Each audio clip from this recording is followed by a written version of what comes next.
Welcome back to another video by Credit Pro Source. So today we're going to talk about how Credit Karma is actually lying to you and the truth about the FAKO scores.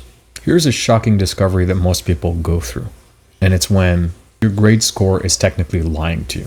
You check your Credit Karma religiously, it shows 750 score, and you're labeled excellent credit. You apply for that car loan feeling super confident, and then boom, you get denied. The lenders technically tell you your score is actually 680. How is that even possible? You've been tracking the wrong score for months, making financial decisions based on numbers that lenders don't actually use. So let's define what a FAKO score is. And it's an industry's dirty little secret. FAKO is a slang in credit circles for Vantage score and other educational credit scores. Models that aren't widely used by lenders but are free to obtain. Credit Karma, Credit Sesame, and most free credit scores offer you something called a Vantage 3.0 or 4.0. Not the FICO scores that 99% of the industry's lenders and technical creditors use out there to weigh your scores and to make their lending decisions. So let's discuss the Vantage score versus FICO score. These are two completely different formulas. Vantage score was created in 2006 by the three main credit reporting agencies, which is Experian, TransUnion, and Equifax. And this is an alternative to what we call the FICO score. And FICO has been the industry standard since 1989. They both analyze the same data from your credit report, but weigh factors differently. Like two chefs using the same ingredients with completely different recipes, producing different dishes. Now here's why Credit Karma technically follows the Vantage score model. Credit Karma is free, and it's simply because it's not selling you what we call the FICO score. The only thing they're doing is selling you as an individual and your data to targeted lenders that will look at your credit profile based on what they consider a reasonable measurement. Also, Vantage score licensors are technically cheaper than FICO, and they're easier to implement than FICO scores. Plus, Vantage score often skews between 10 to 30 points when it comes to variations with FICO score, and they're usually higher. And this makes a lot of users using this information feel like they're about to obtain funding or qualify for funding based on the recommendations that Credit Karma provides. So here are the scoring differences that matter most. FICO technically penalizes collections more heavily. Vantage score ignores paid collection accounts. And this is entirely as of the 3.0 and the 4.0 Vantage score. FICO also weighs your credit age more heavily.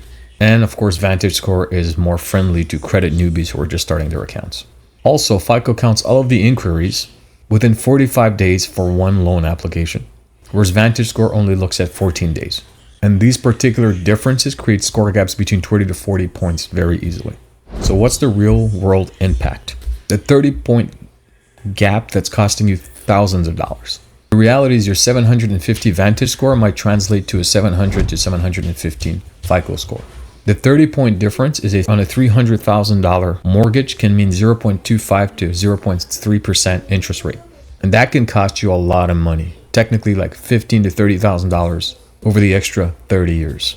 On auto loans, it's the difference between prime, which is technically 2.9%, and near prime, which is 5.9%. Real money, real consequences.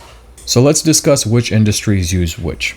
Mortgage lenders use FICO 2, 4, and 5, which are the older versions from the 90s. Auto lenders, however, use FICO Auto 9 and 8. Credit card issuers on the other side use FICO 8 or 9 sometimes, based on your bank card or score. And of course, personal loans use a mix of 8 and 9 as well. When it comes to apartment rentals or leases, they often use Vantage score or FICO 9. Cell phones and utility companies use Vantage score or their own proprietary models.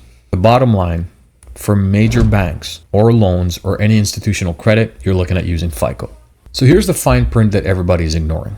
If you open Credit Karma right now, if you go down and scroll to the score display, you'll see a tiny text, and it'll tell you based on Vantage score 3.0 or for educational purposes only. And that's their legal disclaimer. They're not hiding it, but they're not highlighting it either, if you know what I mean. And most users have no idea. This disclaimer fundamentally changes everything when it comes to borrowing. Now, how do you access your real FICO score? The real way. Technically, you can go to myfico.com, and that'll typically cost you $20 to $40 every single month. But it actually gives you your FICOs, such as your 9 and a series of other scores. If you go to Experian.com for $25 a month, you get your FICO 8. Discover, Capital One, and Bank of America also offer you FICO scores free every single month. especially if you're a card holder, even secured ones. American Express offers you free FICO 8 overviews, and Chase simply offers you a free Vantage score, which is technically not helpful, but some cards do offer FICO. So what's a free FICO score hack and how to use your credit cards? What I would suggest is you don't have to pay for FICO monitoring if you already have access to it. If you open a Discover card, you instantly get access to free FICO 8. Capital One also provides free FICO. Many regional credit unions offer free FICO access to their members.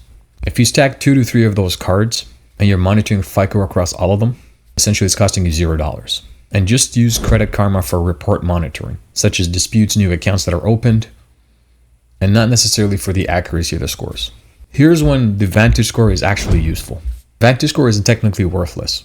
It's just not what lenders use, but it's excellent for tracking trends. For example, if your Vantage drops, which essentially means your FICO is likely dropped as well.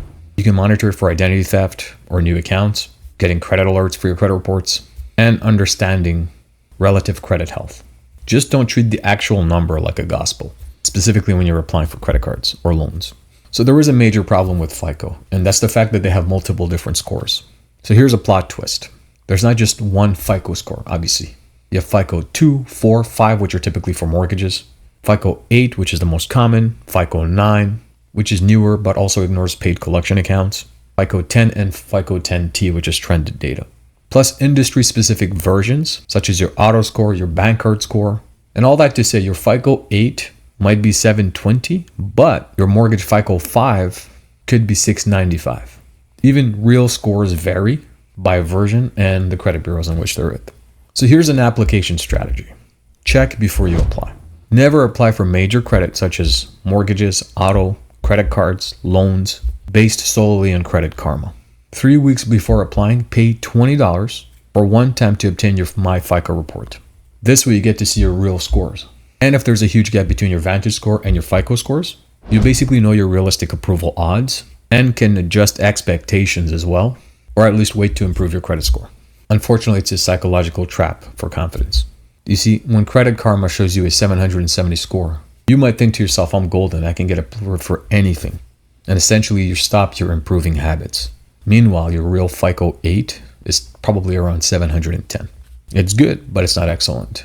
This false sense of security prevents people from taking steps to actually boost their own FICO scores, which essentially means lowering utilization, making your on-time payment history, working with your creditors to improve the limits, also disputing errors if there are any to ensure that your reports are accurate, or waiting for negative items to come off, which is anywhere between 7 to 10 years. So the bottom line here is that you want to use both. Keep Credit Karma for free weekly updates, such as creating new accounts, identity theft, or any series of monitoring events. It's genuinely good for catching such errors. But for more accuracy or financial decisions when it comes to applying or going for loans, use your FICO 9. Like I said, use those free cards or the accounts that you already have to access those FICO scores for free with your institution, specifically if you have those accounts already. So I hope this video gave you some clarity on the differences between Vantage score and your FICO score, what Credit Karma is showing you, the disclaimer, and what are some of the strategies to be careful with when it comes to applying for credit, specifically not to rely too much on Credit Karma, but rather focus on your FICO score and use Credit Karma only for monitoring purposes. With all that said, don't forget to join the free group that we have here on School that we do Q&A for every single Tuesday to help you guys get some feedback, answer some of your questions about credit, and help you get to the next level.